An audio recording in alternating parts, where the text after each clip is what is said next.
तुम्ही एक साधा विचार करावं, बांगलादेशमध्ये अल्पसंख्या आहे हिंदू, त्यांना आज ठेचून ठेचून मारलं जातं.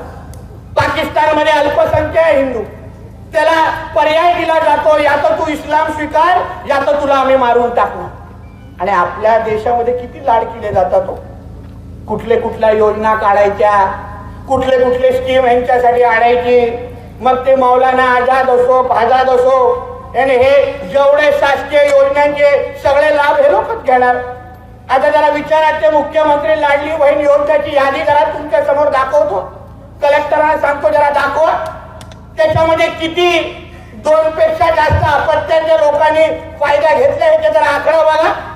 मी तर फडणवीस साहेबांना आम्ही सगळेजण विनंती करणार आहे, मुख्यमंत्री साहेबांना, की साहेब त्या मुख्यमंत्री लाडली बहीण योजनामध्ये बदल करा, आपल्या आदिवासी बांधवांना थोडं सूट द्या, आणि नंतर 2 अपत्य लोकांपर्यंत ती योजना पोहोचणार असं नियम त्याच्यात घाला आणि तरच फायदा घ्यायला जा.